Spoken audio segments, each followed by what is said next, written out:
ভারতীয় cricket board BCCI নির্দেশে বাংলাদেশের পেসার মুস্তাফিজুর রহমানকে কলকাতা নাইট রাইডার্স কেকেআর থেকে আসন্ন আইপিএল 2026 আসরে দল থেকে বাদ দেওয়ার ঘটনায় উত্তেজিত ভারত ও বাংলাদেশের বিভিন্ন মহল। কেকেআরের ওই সিদ্ধান্তের প্রতিক্রিয়ায় শনিবার রাত 11টায় ফেসবুকে নিজের ভেরিফাইড পাতায় একটি পোস্টে অন্তর্বর্তী সরকারের ক্রীড়া উপদেষ্টা ডক্টর আসিফ নজরুল লিখেছেন, ক্রীড়া মন্ত্রণালয়ের দায়িত্বপ্রাপ্ত মন্ত্রী হিসেবে আমি ক্রিকেট কন্ট্রোল বোর্ডকে বলেছি তারা যেন আইসিসির কাছে পুরো বিষয়টি ব্যাখ্যা করে লেখে।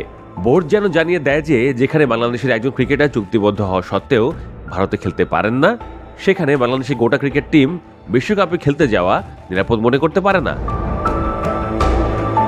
পরবর্তী আইসিসি পুরুষ টি-20 বিশ্বকাপ 7 ফেব্রুয়ারি থেকে ভারত ও শ্রীলঙ্কায় অনুষ্ঠিত হওয়ার কথা রয়েছে।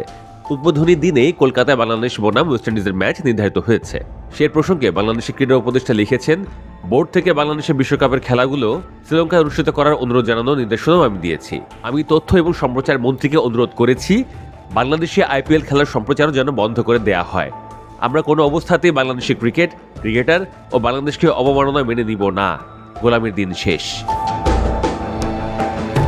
ভারত ও বাংলাদেশের মধ্যে সাম্প্রতিক টানাপোড়েনের সম্পর্কের প্রেক্ষাপটে মুস্তাফিজুর রহমানকে দলে নেওয়ায় কেকেআর এবং দলের সহমালিক শাহরুখ খানকে ঘিরে সমালোচনা ও সামাজিক যোগাযোগ মাধ্যমে আক্রমণের ঘটনার সামনে এসেছে।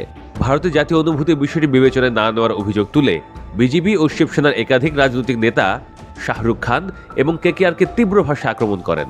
এর আগে 90-এর দশকে ভারতীয় উগ্রবাদী হিসেবে পরিচিত দল শিবসেনা পাকিস্তানের বিপক্ষে ম্যাচ বানচাল করতে এ ধরনের কাণ্ড ঘটায়।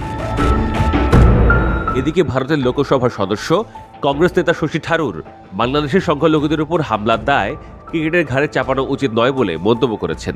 মুস্তাফিজুর রহমান একজন ক্রিকেটার, এসব ঘটনার সঙ্গে তার কোনো সম্পর্ক নেই।